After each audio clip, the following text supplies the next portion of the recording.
தீபம் விளக்கேற்றும் எண்ணெய், ஒரு தெய்வீக அனுபவம். பக்திவரி நேயர்களுக்கு என் இனிய காலை வணக்கங்கள். ராஜகுரு ஜோடாத்தின் ராஜேஷ்குமார். இப்ப என்ன கேட்டீங்கன்னா, முனீஸ்வரன், இந்த முனீஸ்வரனுடைய ஆதிக்கத்தன்மைகள், அதாவது என்ன கேட்டீங்கன்னா, ஒரு மனிதனுக்கு வரக்கூடிய இன்னல்கள் இருந்து வெளிப்படுத்தி வரக்கூடிய வாய்ப்பு யார் தந்தால் நமக்கு சிறப்பாக இருக்கும் அப்படின்னு கேட்டீங்கன்னா, முனி என்பது யார்? பொதுவாக நம்ம கேள்விப்பட்டிருக்கோம், முனீஸ்வரன் அப்படின்னு கேள்விப்பட்டிருக்கோம். முனீஸ்வரன் எல்லாத்துக்கும் தெரியும், காவல் தெய்வம். ஆனா அந்த காவல் தெய்வத்துல பாத்தீங்கன்னா, இந்த முனி சொன்னாவே சித்தர்களுடைய காலத்திலிருந்து நம்மளுடைய காலங்கள் வரைக்கும் முனீஸ்வரனை பரிகாரங்கள் பிளஸ் பாத்தீங்கன்னா வணங்கி அதன் மூலமாக மனிதனுக்கு ஏற்படக்கூடிய அல்லல்களை குறைக்கக்கூடிய சூழ்நிலைகள் நம்மளுடைய சித்தர்களுடைய பாணியிலேயே உண்டு.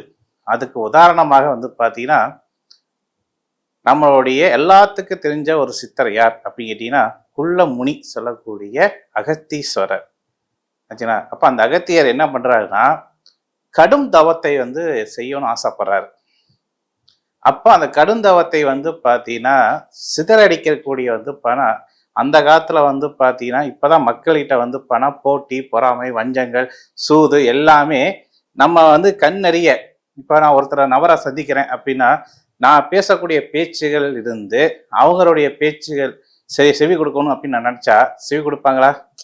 ஓய உனக்கு ஒரு வேலை இல்லை, எனக்கு ஒரு வேலை இல்லைன்னு சொல்லுவாங்க. இப்படி நம்ம அன்றாலும் பாத்தீங்கன்னா சொல்லக்கூடிய ஒவ்வொரு விஷயங்களும் நம்ம கண்ணறிய தெரியுது. ஆனா அந்த காலத்துல நமக்கு விரோதிகள் சொல்லக்கூடியது கேட்டீங்கன்னா, தேவர்களுக்கு இணையாக இருக்கக்கூடியவர்கள் அசுரர்கள் குணம். இந்த அசுரர்கள் என்ன பண்றாங்கன்னா, இந்த வனப்பகுதியில யார் யார் தவமா இருக்கிறாங்களோ அவங்களுக்கெல்லாம் இடையூறு கொடுக்கக்கூடிய நபர்களாக அமையிறாங்க. முதல்ல தேவர்களுக்கும் அசுரர்களுக்கும் போட்டி பொறாமைகள் இருந்தது. அதுக்கப்புறம் தேவர்களுடைய ஆசீர்வாதம் கிடைக்கிறதுக்கு பாத்தீங்கன்னா சித்தர்கள் சொல்லக்கூடிய மகான்கள் வழிபட்டு இருக்க போகும்போது அவங்களுக்கு இடையூறாக இங்க நமக்கு கிடைக்கக்கூடிய மிகப்பெரிய ஒரு வல்லமை அவங்க இந்த தவத்துல குறைச்சிருவாங்களோ எண்ணத்துல அவங்க என்ன பண்ணுங்கன்னா மறைமுகமாக தாக்குதல் ஏற்படுத்தக்கூடிய சூழ்நிலைகள் ஏற்படும். இப்படி நம்ம பாத்தீங்கன்னா அந்த காலத்துல புராண ரீதியாக இத்தனை வரலாறுகள் நமக்கு சொல்லி வச்சிருக்காங்க. சரி சார், இதுக்கும் முனீஸ்வரனுக்கும் அது பரிகாரம் சொல்லிக்கிறீங்கன்னா, அந்த பரிகாரத்துக்கு என்ன சார் சம்மந்தம் அப்படின்னு கேட்குறீங்களா? உண்டுங்க. ஏன்னா என்னையுமே ஒரு விஷயத்த நம்ம எடுக்க போகும்போதே அதுக்கு அஸ்திவாரங்கள் போடணும்னு சொல்லுவாங்க பார்த்தீங்களா. அந்த அஸ்திவாரம் யார்கிட்ட வருது அப்படின்னா, நம்மளுடைய முன்னோர்கள் நமக்கு விதி வழி சொல்லக்கூடிய விதியை நம்ம வழியாக பயன்படுத்தக்கூடிய ஒரு சிறந்த ஒரு பரிகாரமாக தான் அவங்க இது பண்ணியிருக்காங்க. அந்த அமைப்பு படி பார்த்தீங்கன்னா, நம்ம அகத்தியர் தவம் பண்ண போயிருக்காரு. அந்த வனப்பகுதியில இடையூறுகள் அதிகமாக ஏற்பட்டு இருக்குது. அப்ப இந்த இடையூறை சரி கட்டுறதுக்கு யார் வேணும் அப்படின்னா, அந்த காட்டுல நல்ல வலுவான ஆள் யார், இந்த அசுரர்களை வதம் செய்யறதுக்கூடிய ஒரு ஆதிக்கம் யாரிடம் உண்டு அப்படின்னு கேட்டீங்கன்னா, முனீஸ்வரன் சொல்லக்கூடிய நம்ம இப்போதைக்கு கிராம தேவதையும் சொல்றோம். ஆனா அந்த காலத்திலிருந்து இந்த காலத்து வரைக்கும் பாத்தீங்கன்னா காவலாரிகள் அப்படின்னு சொல்லுவாங்க. இந்த காவல் புரியக்கூடிய நபர்களுக்கு பாத்தீங்கன்னா ஒரு பட்டம் உண்டு. என்ன பட்டம்னா, வீர தீரமாக செயல்படக்கூடிய ஒரு மாவீரன் என்ற பேரு தான் அந்த பேர். அதுக்கு உண்டான பாத்தீங்கன்னா முனீஸ்வரன் அவதாரங்கள் எடுத்தக்கூடிய சுபமாக இருக்கிறது. அந்த அவதாரங்கள் யாருடைய அவதாரத்திலிருந்து அந்த முனீஸ்வரர்கள் வந்திருக்காங்க அப்படின்னு கேட்டீங்கன்னா, மொத்த 7 அவதாரங்கள் கொண்ட முனீஸ்வராக வந்திருக்காங்க. முத்துமுனி, இந்த முத்துமுனி பாத்தீங்கன்னா சாட்சாஸ் முருகப்பெருமானுடைய அருளாக அவங்களுக்கு பூலோகத்துல தோன்றனாக முத்துமுனி. வால்முனி, இந்த வால்முனி பாத்தீங்கன்னா சாட்சாஸ் சிவபெருமானுடைய சுபமாக வால்முனீஸ்வரனை சொல்றாங்க. அவங்களுக்கு தான் கருமுனி சென்முனின் பேருடைய அமைப்பு. நிறைய இந்த முனிகளுக்கு ஒவ்வொரு அவதாருக்கும் பல பெயர்கள் உண்டு. அந்த மாரி பாத்தீங்கன்னா நம்ம சித்தர் சொல்லக்கூடிய அகத்தியர் என்ன பண்றாரு அப்படின்னா, வால்முனி சொல்லக்கூடிய சிவனுடைய அம்சத்துல இருக்கக்கூடிய வால்முனீஸ்வரனை தவம் புரிந்து அந்த வனப்பகுதிக்கு சிவன் அருளாக வந்து பார்த்தா அவங்களுக்கு காட்சியளிக்கிறார். அப்போ அந்த இடத்துல வந்து பார்த்தீங்கன்னா, ஐயா நான் இந்தமாரி தவம் பண்ண போகிறேன், எனக்கு இந்த தவத்தை கழிக்காம இருக்கிறதுக்கு நீ காவல் புரிய வேண்டும் அப்படின்னு சொல்லியிருக்காங்க. அதுக்கு அவர் வந்து உங்களுக்கு நான் காவல் புரிகிறேன், நான் இல்லையும் சொல்லலை. ஆனால் இதே போன்ற மக்களுக்கும் இந்த இடையூறுகள் வந்தால் நான் வந்து எப்படி காவல் காக்கிறதுன்னு வந்தால் அவர் வந்து பார்த்தீங்கன்னா அங்கே இருக்கக்கூடிய கல்லில் வந்து பார்த்தீங்கன்னா அவருடைய சிற்பங்களாக செதுக்கிறார். செதுக்கி வழிபட்ட ஸ்தலம் இன்னும் நம்ம பூலோகத்தில் இருக்குது ஆச்சுங்களா. அது எந்த ஊர் அப்படின்னு கேட்டிங்கன்னா பொதிகை மலை பகுதியில் முனீஸ்வரனுக்கும் ஒரு இடம் உண்டு அப்படின்னு சித்தர்களுடைய வாக்கு. அதைப்படி வந்து பார்த்தீங்கன்னா முனீஸ்வரனுடைய வழிபாட்டுக்கு உண்டான பொருள்கள் என்னென்ன. இப்போ விரோதிகள் நமக்கு வந்து பார்த்தீங்கன்னா கண்ணுக்கு தெரிஞ்ச விரோதிகளை நம்ம சரி கட்ட முடியும். கண்ணுக்கு தெரியாத பிழை இல்லாத இறுதிகள் நிறைய பேர் இருக்காங்க பார்த்தீங்களா. அப்படி என்னங்க விரோதி அப்படின்னா மனுஷனுக்கு மனுஷன் வந்து வார்த்தைகளை வந்து உபயோகிக்கிறதும், அதாவது தவறான வார்த்தைகளோ அல்லது நமக்கு பிடிக்காத விஷயங்களோ இதெல்லாம் வந்து நம்ம எதிரணிகள் நமக்கு பண்ணாங்கன்னா அதை நம்ம சரி கட்டுறதுக்கான வாய்ப்பினை நம்ம ஏற்படுத்தி கொள்ளலாம். சரி, இதுவே நம்ம மனசுக்குள்ளேயே விரோதிகள் இருக்காங்கன்னு வைங்க. என்ன சார் மனசுக்குள்ள எப்படி சார் விரோதிகள்? ஆமாங்க, இப்போ உங்களுடைய பேச்சு நயனமான பேச்சுகளாக இருந்தால், ரசிக்கக்கூடிய பேச்சுகளாக இருந்தால் உங்களுக்கு மக்களிடமிருந்து மதிப்பு மரியாதை வரும். அதுவே உங்க பேச்சு கொஞ்சம் பேசக்கூடிய பேச்சுகள் சில வார்த்தைகளை வந்து உபயோகம் கொடுத்து பேசக்கூடிய வார்த்தைகள் தவறாக போய்விட்டால் என்னாகும்? அந்த இடத்துல நம்மளை விரோதியாக மாற்றிக்கொள்வோம். அப்போ இப்படிப்பட்ட எண்ணங்கள் நமக்குள்ள வராமல் இருக்கிறதுக்கும், நல்ல எண்ணங்கள் நல்ல சிந்தனைகள் நமக்குள் அகப்படுவதற்கும் அப்படிப்பட்ட ஒரு அமைப்பு என்ன அப்படின்னா தீயதை வெளியேற்று நல்லதை வந்து உருவாக்குன்னு சொல்லி வச்சிருக்காங்க பழமொழியில. அந்த மாதிரி தீய எண்ணங்கள் தீய சக்திகள் எதிர்மறை சக்திகள்லாம் விட்டு விலகுவதற்கு முனீஸ்வரனுடைய பரிகாரமாக என்ன சொல்லி வச்சிருக்காங்கன்னா கரும் நிறத்தை கொண்டு நீங்க வந்து சுலபமாக உங்களுடைய தீய எண்ணத்தை வெளிப்படுத்தி கொள்ள முடியும் அப்படின்னு சொல்லி வச்சிருக்காங்க. சரி, இந்த கரு நிறத்தை உள்ள பொருள்கள் வந்து சில பொருள்கள் இருக்கு. அந்த பொருள்களை வந்து என்னென்ன பொருள் அப்படின்னா கரு உப்பு. நாட்டு மருந்து கடையில கரு உப்புன்னு கேட்டாவே கிடைக்கும். அந்த உப்பு வந்து ஒரு கையளவு வாங்கிக்கலாம்னா நிச்சயம் வாங்கிக்கலாம். அதுக்கப்புறம் வந்து கரு சோம்பு ஆச்சுங்களா. அதுக்கப்புறம் கரு ஊமத்தை பூ. அதுக்கப்புறம் வந்து கருப்பு மஞ்சள் சொல்லக்கூடிய கருமஞ்சள். இந்த மாரி கருப்பு சம்மந்தப்பட்ட கருப்பு எள்ளு அதையும் நீங்க எடுத்துக்கலாம். கருப்பு எள்ளு இந்த மாரி கருப்பு சம்மந்தப்பட்ட நிறத்தை கொண்ட பொருள்களை கருப்பு துணியை விரிச்சு அந்த கருப்பு துணியை நான் சொன்ன பொருள்கள்லாம் வச்சு ஒரு எலுமிச்சப்பழம். இதுல கவனமா நீங்க தெரிஞ்சுக்கக்கூடிய விஷயம் என்ன கேட்டீங்கன்னா இதுல தாந்திரிக பரிகாரமும் உண்டு, அதே மாரி மாந்திரிக பரிகாரம் உண்டு. இது என்ன தாந்திரிக பரிகாரம்?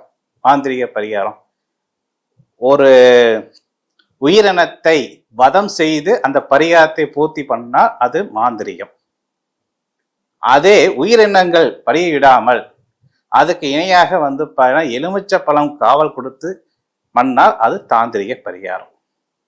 ஆச்சுங்களா. சேவலை அறுக்கிறேன், அதுக்கப்புறம் வந்து கோழி அறுக்கிறேன், ஆடு வெட்டுறேன், இப்படி வந்து இந்த உயிரினங்களை வந்து வதம் செய்தால் அது மாந்திரிகம். அதுக்கு பதவாக வந்து பூசணிக்காய் அக்கறை வந்து எலுமிச்சை பழம் இந்த மாதிரி பழத்தை வைத்து பூஜைகள் பூர்த்தி பண்ணினால் அது தாந்திரிக பரிகாரம். இப்படிதான் நம்ம வந்து பரிகாரத்தை மாந்திரிகமாக மாற்றக்கூடிய வாய்ப்பினையும் நம்மிடம் இருக்கு. அதே மாரி தாந்திரிக ரீதியாக மாற்றக்கூடிய அமைப்பும் நம்ம கையில தான் இருக்கு. அப்ப இந்த கரு சம்பந்தப்பட்ட இதெல்லாமே நம்மளுடைய விரோதிகள், மறைமுகமான விரோதிகள், நமக்குள்ள இருக்கக்கூடிய தீய எண்ணங்கள் இதெல்லாம் வெளிப்படுறதுக்கு எந்த நாள் உகந்த நாளாக இருக்கும் முனீஸ்வரனுடைய வழிபாட்டுக்கு அப்படின்னு கேட்டீங்கன்னா வாரத்தில் செவ்வாய் சனி கிழமையிலும் மாதத்தில் அமாவாசை வரக்கூடிய நாளிலும் ஆச்சுங்களா கரெக்டாக எத்தனை மணிலேருந்து எத்தனை மணிக்குள்ள இந்த பூஜையை நம்ம பூர்த்தி பண்ண வேண்டும். ஆரம்பிக்கிறது எப்போ, முடிவாகக்கூடிய எப்போ, எந்த நேரத்தில் அப்படின்னு கேட்டிங்கன்னா இரவு 8 மணிக்கு மேல், முடிவு 11 மணிக்குள். இதை வந்து பார்த்தீங்கன்னா இப்போ சார் நீங்கள் சொல்லிட்டீங்க எங்கள் பக்கத்தில் முனீஸ்வரன் கோயில் இருந்தால் நீங்கள் சொன்ன மாரி முனீஸ்வரன் கோயிலில் போய் நீங்கள் சொன்ன மாரி நான் பரிகாரத்தை நான் பண்ணலாம். இப்போ என் வீட்டில் பக்கத்தில் முனீஸ்வரன் கோயில் இருக்குது, ஆனால் என்ன வீட்டுக்கும் அந்த கோயிலுக்கும் கொஞ்சம் வெகு தூரத்தில் இருக்குது.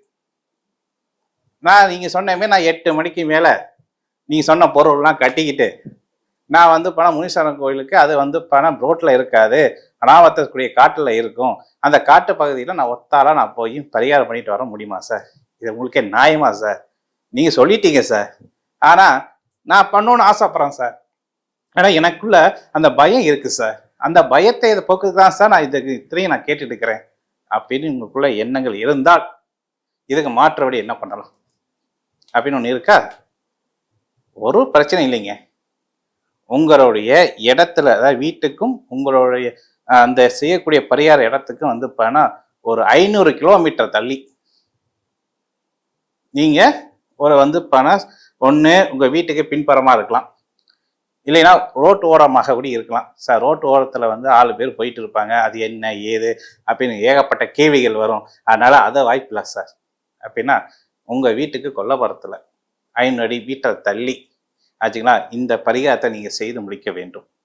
சரி சார், நீங்கள் சொன்ன மாரி நான் செஞ்சுட்டேன், செஞ்ச பொருளை என்ன சார் பண்ணுறது அப்படின்னு உங்களுக்குள்ள எண்ணங்கள் வருமா?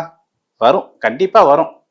அப்போ அந்த பொருள்லாம் பார்த்தீங்கன்னா யார் பாதிக்கப்பட்டு அந்த பூஜைகள் செய்கிறாங்களோ அந்த நபர்கள் மீண்டும் அந்த பொருளை கையில் வைக்கக்கூடாது. சரி, இப்போ இதெல்லாம் சொல்லிட்டேன். இப்போ இந்த பூஜை பண்ணக்கூடிய முறைகள் என்ன அப்படின்னு கேட்டிங்கன்னா, நமக்கு விரோதிகள் இருக்கிறாங்க அப்படின்னா நீங்கள் என்ன பார்த்தீங்கன்னா முதல் வேலையாக ஒன்று முனீஸ்வரன் கோயில் பக்கத்தில் இருந்தால் நான் சொன்ன மாதிரி செய்யுங்க. இல்லைன்னா முனீஸ்வரன் நினச்சி ஒரு கல்லை எடுத்து வச்சு உங்களுடைய விரோதிகள் யார், உங்களுக்குள்ள இருக்கக்கூடிய தீய எண்ணங்களா அல்லது மறைமுகமான விரோதிகளா அப்படின்னு நீங்கள் தெரிஞ்சுன்னா அவங்களுடைய பேரை தெரிஞ்சா அந்த பேரை என்ன பண்ணணும் அப்படின்னா ஒரு வெள்ளை சீட்டில் அந்த பேர் எழுதுங்க. அல்லது உங்க மனசுக்குள்ளேயே எனக்கு இப்போ எனக்கு என் பேர் பார்த்தீங்கன்னா குமார், எனக்கு ராஜன் என்ற ஒருத்தர் விரோதி, அவர் என்னை இடையறவு பண்ணிட்டு இருக்காரு அப்படின்னா அப்போ குமார் ஆகிய நான் ராஜனிடம் நான் வசப்பட்டு விட்டேன். அவர் நான் இருக்கக்கூடிய ஒவ்வொரு செயலுக்கும் தடையூராக இருக்கிறார், நான் எது சொன்னாலும் அவர் செவி கொடுக்கவில்லை அப்படின்ட்டு என்ன பண்ணணும், முதல்ல ஒரு மனுவாக எழுதணும். சும்மா 4 வார்த்தைகள் எழுதி ஒரு வெள்ளை பேப்பரில் கீழே ஒரு மனை அமைக்கணும். என்ன மனை அமைக்கணும் அப்படின்னு கேட்டிங்கன்னா கருப்பு துணி ஆச்சுங்களா. அந்த கருப்பு துணியில் கீழே பார்த்தீங்கன்னா நவதானியங்கள் ஆச்சுங்களா, 7 தானியங்கள் சொல்லக்கூடியது சனிக்குண்டான தானியம், ராகுக்குண்டான தானியம், கேதுக்குண்டான தானியம், அதுக்கப்புறம் செவ்வாய்க்குடைய தானியம், சந்திரனுக்குடைய தானியம் ஆச்சுங்களா, சூரியனுக்குடைய தானியம். இப்படி இந்த 7 9 தானியம் சொல்லுவாங்க. ஆனால் உங்களுக்கு விரோதியா, அதுக்கு முக்கியமாக யாருக்கு விரோதியாக யார் செயல் பார்க்க இருக்கிறாங்களோ அவங்களுக்கு ராகுவோடைய பிரச்சனை இருக்கும். ஒன்று ராகு தசையா இருக்கும், இல்லைன்னா ராகு புத்தியா இருக்கும், இல்லைன்னா ராகு பார்த்தீங்கன்னா சரியில்லாத இடத்துல பார்வை பெற்றிருப்பாங்க. அப்போ அவங்கனால விரோதிகள் கொண்டே இருப்பாங்க அப்படின்னு சாஸ்திரம் சொல்லுது, நான் சொல்லலை ஆச்சுங்களா. அந்த மாரி பார்த்தீங்கன்னா ராகுக்கு உண்டான தானியம். சரி, அடுத்தது ஏன் சார் ராகு? ஓகே சார், சனினா காவல் புரியக்கூடிய காரகத்துவம் பெற்றவர் ஆச்சுங்களா. சனி பகவான் ஒருத்தருக்கு வலு கம்மியா இருந்தா நாங்களே சொல்லுவோம், அழகா முனீஸ்வரன் கோயிலை பிடிங்க, கருப்பரை பிடிங்க அப்படின்னு சொல்லுவோம், காவல் தெய்வத்தை பிடிங்க சொல்லுவோம். ஏன்னா சனீஸ்வரன் தான் உக்ரத்தை சரிப்படுத்த முடியக்கூடிய நபர், நீதியை நிலைநாட்டக்கூடியவர் ஆச்சுங்களா. அப்போ அந்த சனி பகவானுடைய தானியம். சூரியன் ஆத்மாகாரகன் ஆச்சுங்களா. சாஸ்திரத்துல சூரியனுக்கு தந்தை அப்படின்னு சொல்லுவாங்க, ஆனா அந்த தந்தையே ஆத்மகாரனாக இருந்து வழி செய்யப்படுவார். அப்ப சூரியன் தானியம். சந்திரன் மனோகாரகன் ஆச்சுங்களா. நம்மளுடைய மனசு, எண்ணம், செயல்பாடு இது எல்லாத்தையும் சரி பங்காக வர வைக்கிறதுக்கு சந்திரனுடைய தானியம். இப்படி ஒவ்வொரு தானியத்துக்கும் ஒவ்வொரு சிறப்புகள் உண்டு. அந்த மாதிரி 7 தானியங்கள் சேகரிக்க வேண்டும். அந்த 7 தானியத்தை மனையாக அமைச்சு கொள்ள வேண்டும். அந்த 7 தானியத்தை என்ன பண்ணணும், அதுக்கு மேல கருப்பு துணியை வைக்கணும். ஒரு கருங்கல்ல பண முனீஸ்வரனுடைய அமைப்பு. இப்ப உங்க பகுதியில பண வால் முனீஸ்வரன் இருக்கிறார், சென்முனி இருக்கிறார், கருமுனி இருக்கிறார். அக்கறை பாத்தீங்கன்னா வால் அக்கறை இப்படி பல வகையான முனிகள் பெயர்கள் இருக்கு. அதுல ஏதாவது ஒரு முனியுடைய பெயர் உங்க பகுதியில இருப்பாங்க. அப்ப அந்த முனியை நினைச்சு அதுங்களா நீங்க என்ன பண்ணணும், அவர் பேரை உச்சரித்து 3 தடவை உச்சரித்து அந்த கல்லுக்கு வச்சு அதுக்கு என்ன பண்ணணும், அபிஷேகங்கள் பண்ணணும். சும்மா ஒரு பச்சை தண்ணி ஊற்றி பாலை ஊற்றி அதுக்கப்புறம் தேன் அபிஷேகத்தோட முடிச்சு கொள்ளணும். அதுக்கப்புறம் என்ன பண்ணணும், நல்ல சந்தனம், நல்ல வாசனை உடைய சந்தனத்தை அந்த சிவனுடைய பட்டை மாரி இப்போ நான் போட்டிருக்க பட்டை மாரி நீங்கள் பட்டையை போட்டுக்கிட்டு எனக்கு அந்த கல்லுக்கு போட்டுட்டு அதுக்கப்புறம் என்ன பண்ணணும், நான் சொன்ன பரிகாரத்தை நீங்கள் சரியாக முறையில் நீங்கள் செய்து முடிக்க வேண்டும். இப்படி செய்தால் அமாவாசைனா தொடர்ந்து 9 மாதம் அமாவாசை, சனிக்கிழமை எடுக்கிறீங்கன்னா 9 வாரம் சனிக்கிழமை, செவ்வாய்க்கிழமைக்கு எடுக்கிறீங்கன்னா 9 வாரம் செவ்வாய்க்கிழமைக்கு இந்த பரிகாரம் தொடர்ந்து செய்ய செய்ய அந்த விரோதித்தன்மை உங்களை விட்டு வெளியேற்றுமானால் நிச்சய வெளியேற்று என்று சொல்லி விடப்படுகிறேன். மீண்டும் இனிதோ நிச்சய சந்திக்கு வரை உங்களிடம் விடைபெறுவது ராஜேஷ்குமார். நன்றி, வணக்கம்.